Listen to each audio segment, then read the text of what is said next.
যদি আপনি স্টেপকে ওঠান ঈশ্বরের বাক্যের সহিত, যদি আপনি ঈশ্বরের বাক্য মতো চলতে শুরু করেন, ঈশ্বরের ঝলক দুনিয়াতে ঈশ্বর আপনার দ্বারা দেখাবে। একদম আমেন, আমেন। কারণ মুখের কথাতে বলে ইচ্ছা রেখে কিচ্ছু ঈশ্বর করবে না। ঈশ্বর যদি করতে চায়, আপনার বিশ্বাস দ্বারা ঈশ্বর কর্ম করতে পারে, বাক্যকে ফলো করা দ্বারা।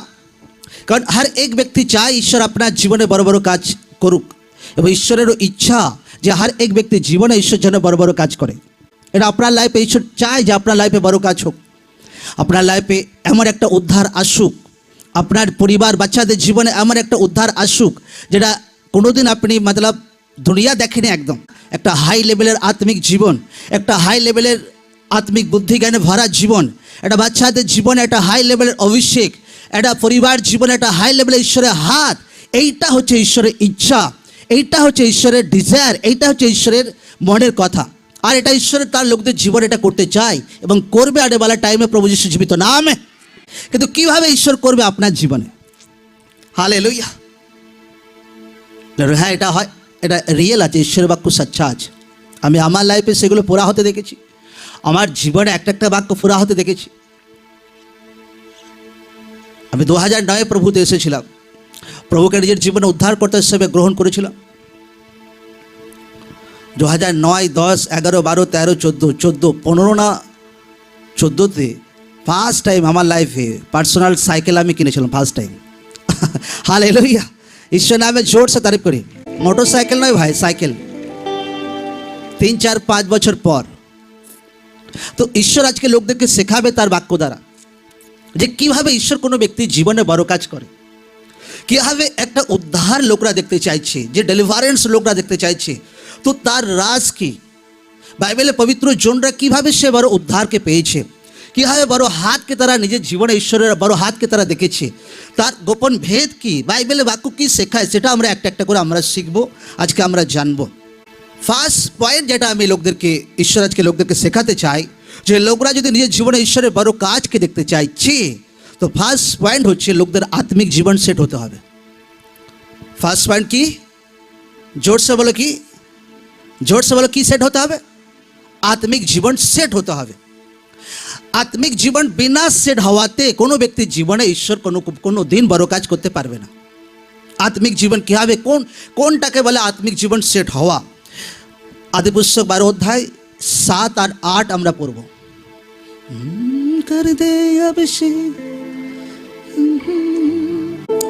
আদিপুস্তক 12 অধ্যায় 7 পদ।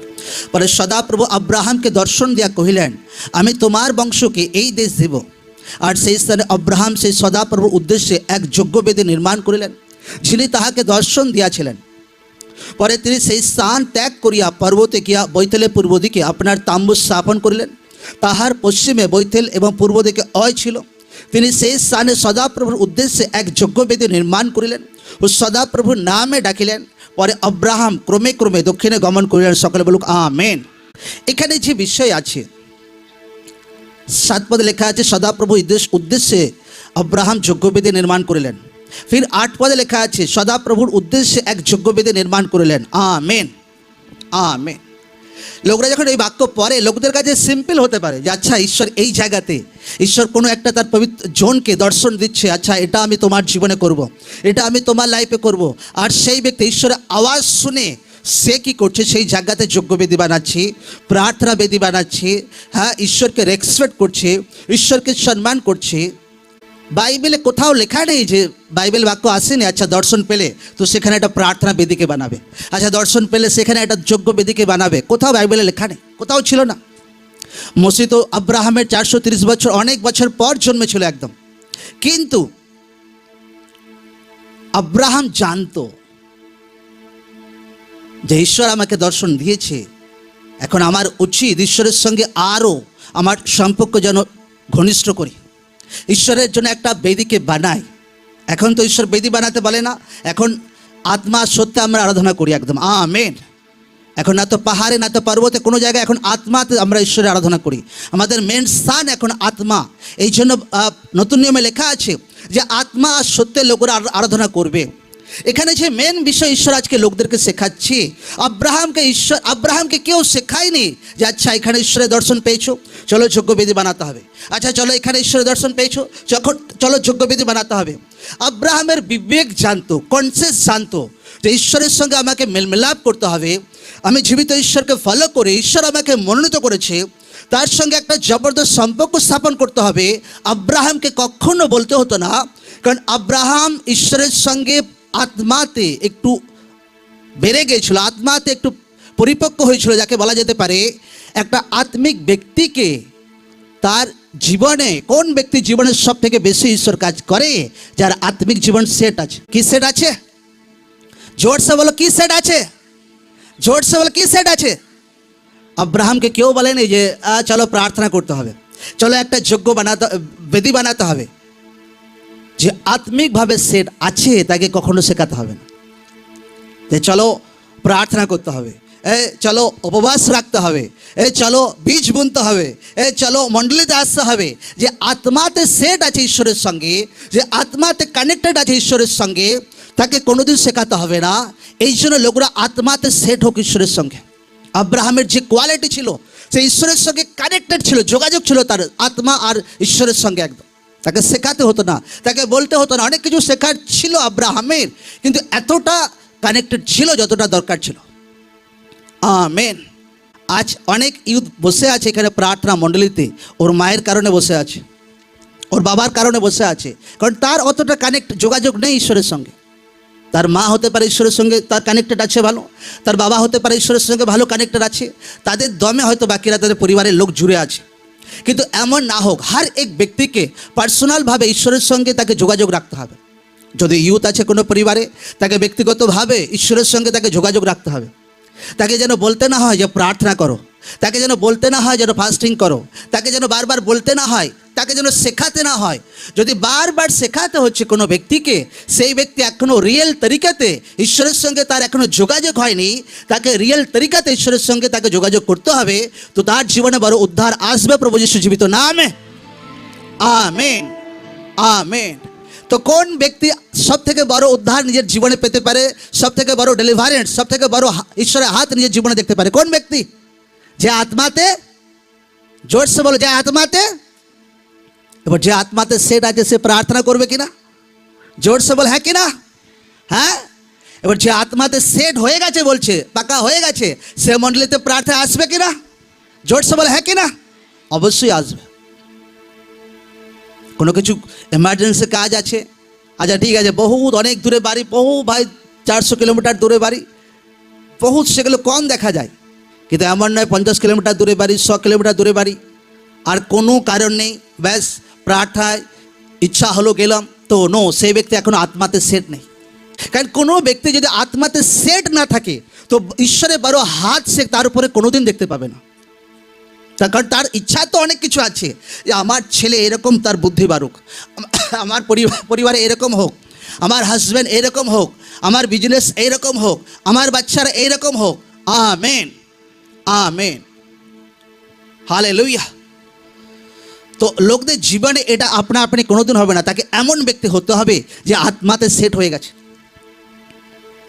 আপনার বাচ্চারা, ছোট্ট বাচ্চা, আপনি বলে দিন বাবু একটু জল আনতো, 10টা কথা শুনিয়ে দেবে, হ্যাঁ কি না?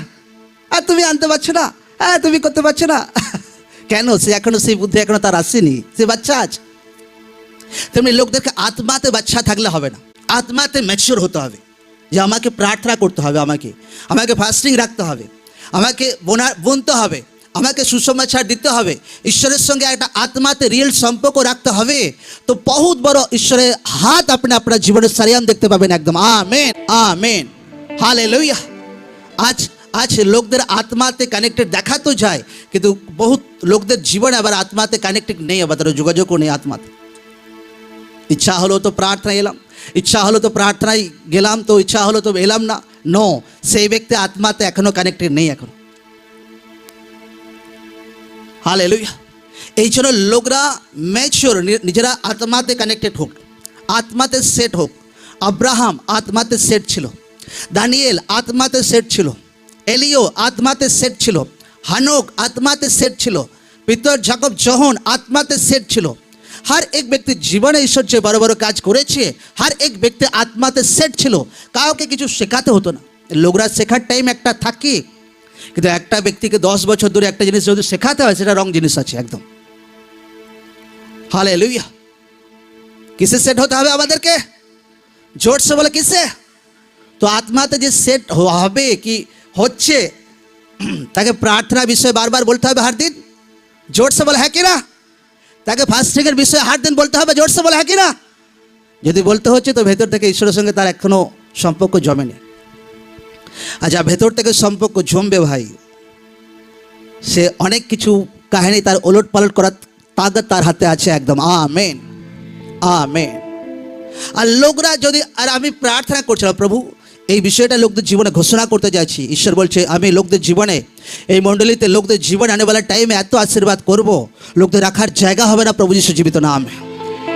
আর এটা হবে শিওর একদম পাক্কা একদম আমেন এত মণ্ডলী লোকদের জীবনে আশীর্বাদ করব লোকরা ভাবে ভাই এই আশীর্বাদ নকলি আছে না অরিজিনাল আছে কিন্তু কী হবে সে আশীর্বাদ আসবে ঈশ্বর বলছিল যে আজকে আত্মাতে আমাকে দিচ্ছিল যে লোকরা আগে শেখা দরকার আছে সেই আশীর্বাদগুলো আপনা আপনি কোনোদিন আসে না আজ আমি লোকদেরকে বলি আচ্ছা এই পরিবারকে ভাই শেখাও একদম আচ্ছা প্রভুতে আছে কত বছর প্রভুতে আছে 7-8 বছর কিন্তু চায় না তার মেয়ে প্রভুকে জীবন দিক সে চায় না তার মেয়ে প্রভুকে জীবন দিক সে চায় তার আমার মেয়ে ভাই যেখানে খুশি বিয়ে হয়ে যাক নো প্রবলেম কিন্তু প্রভুতে না আসুক সেই ব্যক্তি আত্মাতে এখনো ঈশ্বরের সঙ্গে কানেক্টেড নেই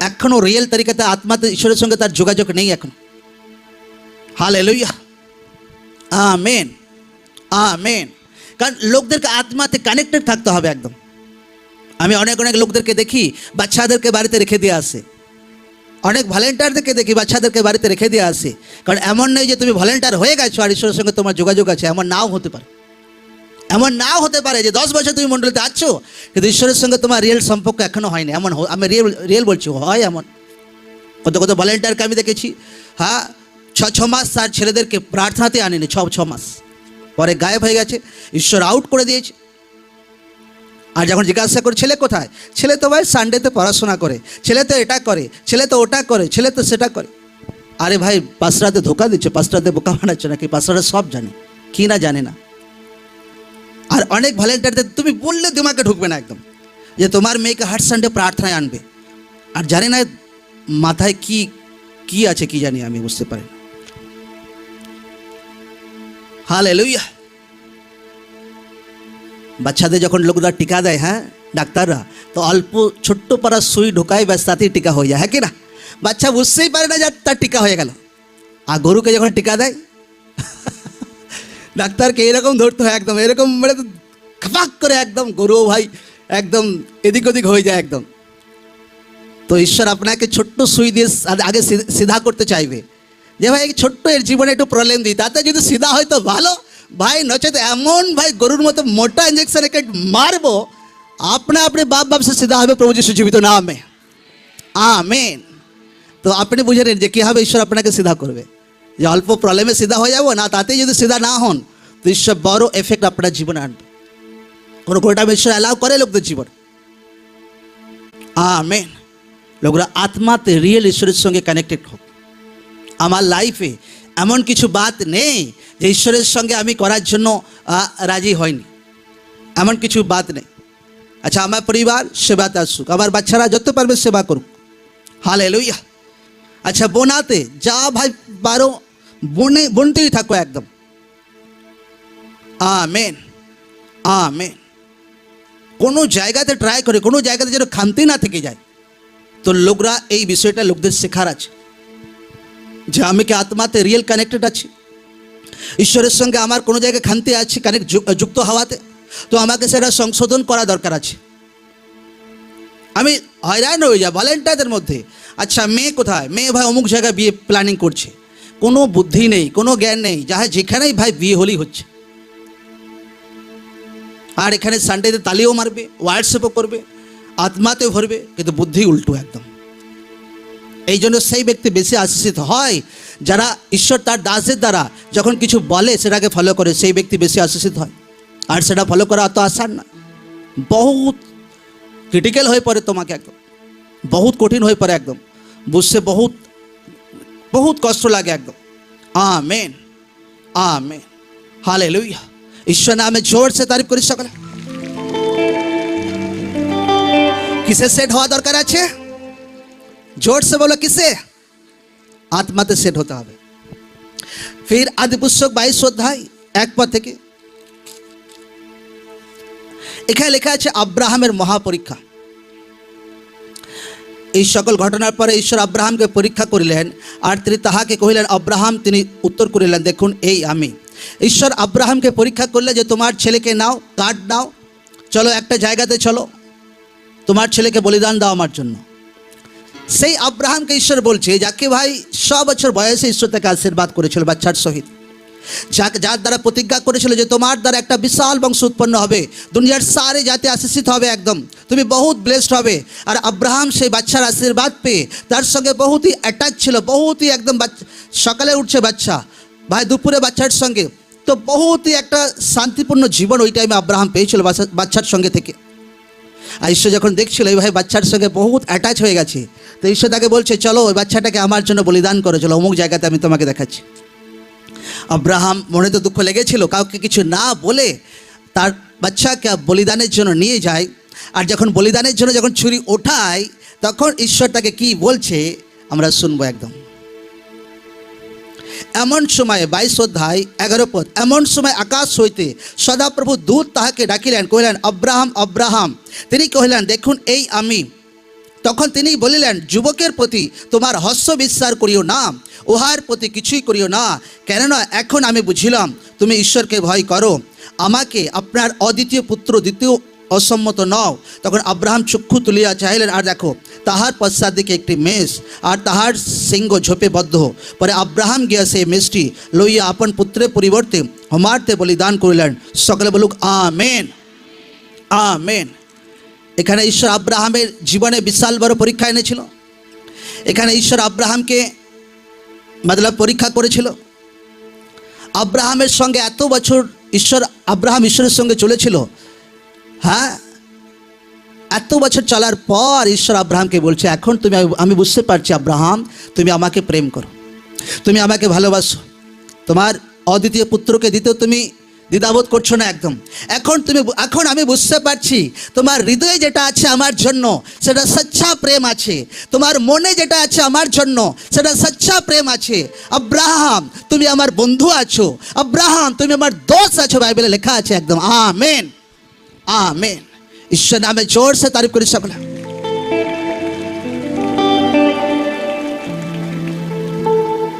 ঈশ্বর আব্রাহামকে বন্ধু বলেছিল। যদি আমরা আদি পুস্তক 18 চ্যাপ্টার পড়ি, আপনাকে ঈশ্বরের বেস্ট ফ্রেন্ড হতে হবে। যদি ঈশ্বরের বড় হাত, যদি ঈশ্বরের বড় দয়া, ঈশ্বরের বড় ছুটকারা, বড় উদ্ধার আপনার জীবনে দেখতে চাইছেন, আপনাকে ঈশ্বরের বেস্ট বন্ধু হতে হবে। কি হতে হবে? জোর সে বলে কি হতে হবে? কি হতে হবে? বেস্ট বন্ধু হতে হবে। লোকরা বন্ধু কিসের হয়ে যায়? বেস্ট সিরিয়ালের বেস্ট বন্ধু হয়ে যায় লোকরা দুনিয়ার বেস্ট বন্ধু হয়ে যায়। আমার বন্ধুর জন্য এটাও করতে রাজি আছি, আমার লোকরা সব কিছু দরকার আছে, কিন্তু বেস্ট থেকে বেস্টের ঊর্ধ্বে যদি কেউ আছে তো প্রভুর সঙ্গে আপনার রিয়েল বন্ধুত্ব রাখতে হবে একদম। আব্রাহামের বন্ধুত্ব ঈশ্বরের সঙ্গে রিয়েল ছিল একদম। ঈশ্বর তাকে অনেক বছর ধরতে বলেছিল। 75 বছর বয়সে আব্রাহাম দর্শন দেখেছিল, 100 বছর বয়সে বাচ্চার আশীর্বাদ পেয়েছিল একদম। আমেন। ঈশ্বর যদি আপনার জীবনে বড় কার্য করবে তো ঈশ্বর আপনাকে অনেক ধৈর্য ধরাবে একদম, বহুত ধৈর্য একদম, যেটা মানুষ সহ্য করতে পারে না এমন ধৈর্য ধরাবে একদম। আর অনেক সময় লোকরা ধৈর্য ধরতে পারে না, প্রভু এক্ষুনি আশীর্বাদ চাই, এক্ষুনি ব্লেসিং চাই। আমি বলছি 2008-9 প্রভুতে এসেছি। আমি পার্সোনাল সাইকেলই কিনেছিলাম 2014-তে না 15-তে। হালেলুয়া। বাইক কিনেছিলাম আমি 2016-তে মনে হচ্ছে এরকম। Amen, amen. আজ যদি মণ্ডলী কোনো লোক প্রার্থনায় আসে, যদি 2 বছর হয়ে যায় আর যদি সাইকেল না থাকে, ভাই দেয়ালে মাথা ঠুকবে একদম। প্রভু আমার প্রার্থনাকে তুমি উত্তর দিচ্ছ না। হালেলুয়া। হ্যাঁ, আমি তো হার দিন ফাস্টিং করি, হার করি। কোনো ব্যক্তি নিজেকে এমন কিছু স্পেশাল না ভাবুক। যা আমি তো এটা করি, আমি তো 7 দিন প্রার্থনাতে উপবাসে ছিলাম, আমি তো 3 দিন উপবাসে ছিলাম, আমি তো এটাতে ছিলাম। কোনো ব্যক্তি প্রভুর সামনে কোনোদিন পেশাল না ভাবুক। যোহন ভবিষ্যৎবক্তা সে নিজেকে পেশাল ভাবতো। আর আর যীশু খ্রিস্টকে একটা মতলব কি বলে তানা মেরেছিল একদম, যে তুমি আছো সেই খ্রিস্ট, না আমরা অন্য কারো অপেক্ষায় থাকবো। যে যীশু খ্রিস্টকে নিজের চোখে দেখেছিল পবিত্র আত্মা নেমে আসছে, সে যীশু খ্রিস্টকে নিজের হাতে বাপ্তিস্ম দিয়েছিল, তারপরও সে তাকে জেলে ছাড়াতে যায়নি। এই কারণেই ঠক্কর খেয়ে সে বলছে ওই আছে উদ্ধারকর্তা, না অন্য কারো উদ্ধারকর্তার জন্য ওয়েট করব। পরে সে যোহনকে মরতে হয়েছিল। কারণ কি, যোহন ভাবছিল যে আমি তো ভাই একটা বিশাল ভবিষ্যৎবক্তা আছি, আমি এতদিন জঙ্গলে ছিলাম, আমি পেশাল আছি, আমি পেশাল ভলেন্টিয়ার আছি, আমি তো ঈশ্বরের দাদাসের সঙ্গে থাকি, আমি তো ও ভাই অনেক পুরনো। কোনো ব্যক্তি প্রভুতে কোনোদিন পেশাল না ভাবুক। আপনি যতই পেশাল হন, একটা উল্টোপাল্টা ভুল করবেন, ঈশ্বর আপনাকে কোনোদিন ছাড়বে না। হালেলুয়া, কোনোদিন ছাড়বে না একদম। আমি এমন ব্যক্তিকে দেখেছি আমার পাস্টারের মণ্ডলীতে 10 বছর, হ্যাঁ তারা মণ্ডলীতে ছিল। কোনো ছেলে কোনো মেয়ে একটা ভুল করেছে, ব্যাস আউট, আর কোনোদিন মণ্ডলীতে ঢুকতে দেয়নি। প্রভুতে কোনোদিন পেশাল হয় না একদম। প্রভুতে একটাই পেশাল আছে, তার নাম হচ্ছে প্রভু যিশু একদম। আমেন। ঈশ্বর নামে জোর সে তারিফ করি সকলে।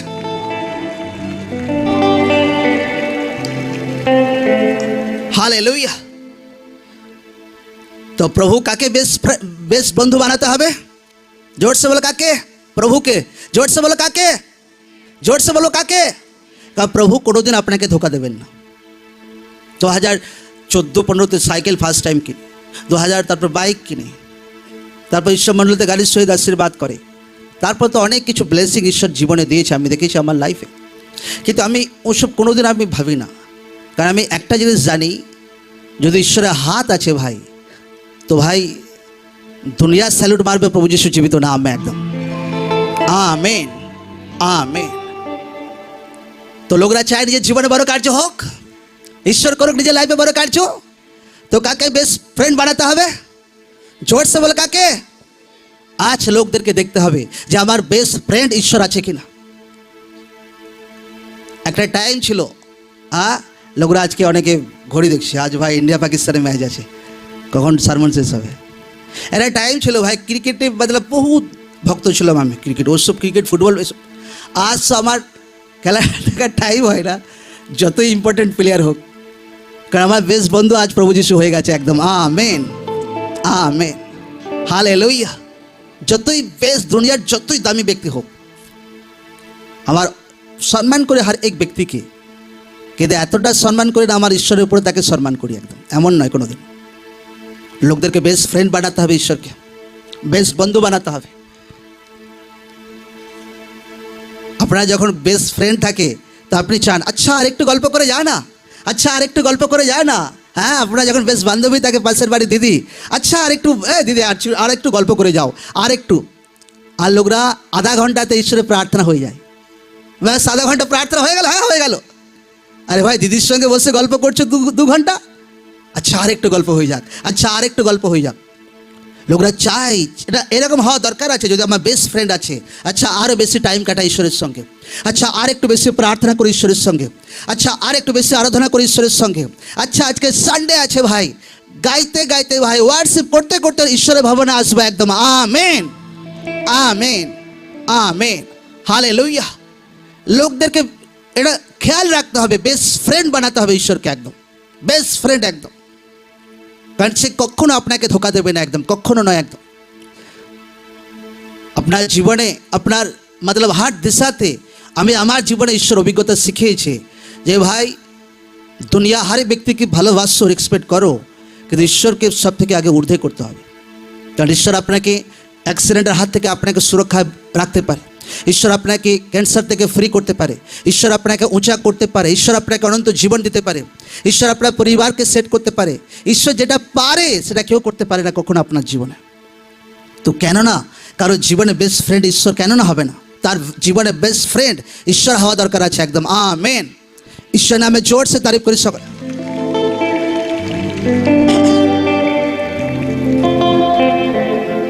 3 নম্বর যেটা বিষয় আছে,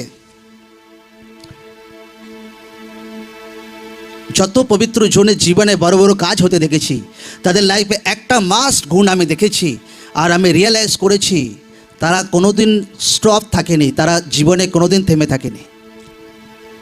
হালেলুয়া, জোরসে বলো, তারা জীবনে কোনোদিন থেমে থাকেনি, তারা লাইফে কোনোদিন থেমে থাকেনি। আজ লোকরা যদি চায় আমার জীবনে ঈশ্বর বড় কার্য করুক, তো আপনাকে লাইফে থেমে থাকলে হবে না। আচ্ছা, আমার পরিবার বিরোধ করছে, আচ্ছা আমাকে আর্থিক প্রবলেম সাতাচ্ছে, আচ্ছা আমাকে বিরোধ সাতাচ্ছে, ব্যাস আপনি স্টপ হয়ে গেছেন, আপনি থেমে গেছেন, তো ঈশ্বর আপনার জীবনে বড় কার্য কোনোদিন করতে পারবেন। আমেন।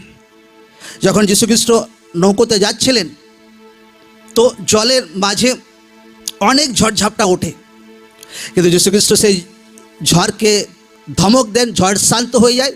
ওপারে গিয়ে একটা দুষ্ট আত্মাগ্রস্ত যে ব্যক্তি কবরে পড়ে থাকতো, শেকল দিয়ে লোকরা বেঁধে রাখতো, শেকল ছিঁড়ে ফেলতো, সেই ব্যক্তি জীবনে প্রার্থনা করে আর সেই ব্যক্তি অনেক টাইম পর সে দুষ্ট আত্মা থেকে পুরো ফ্রি হয়ে যান একদম। Amen, amen. যখনই কোনো ব্যক্তির জীবনে অনেক ঝড় ঝঞ্ঝাট আসে, সে একটা বিষয় পুরো ক্লিয়ার হয়ে যাক যে আনেওয়ালা টাইমে বড় উদ্ধার, বড় ছুটকারা, বড় আশীর্বাদ ঈশ্বর আমার জীবনে আনছে, পাক্কা একদম। আমেন, আমেন, পাক্কা একদম গ্যারান্টি আমি বলে দিচ্ছি একদম।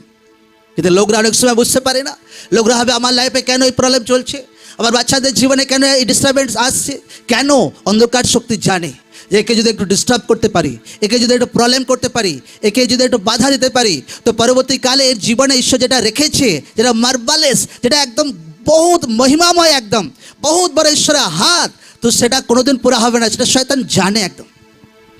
এই জন্য যখন আপনার জীবনে শয়তান কিছু ডিস্ট্রাকশন আনতে চায়, ঝড়ঝাপটা আনতে চায়, আপনাকে ফেথ রাখতে হবে ঈশ্বরের প্রতি, আপনাকে থেমে থাকলে হবে না, প্রার্থনাতে আগে বাড়তে হবে, বিশ্বাসে আগে বাড়তে হবে, বিরোধ সত্ত্বেও আপনাকে আগে বাড়তে হবে, এক পা দু পা করে আপনাকে আগে বাড়তে হবে।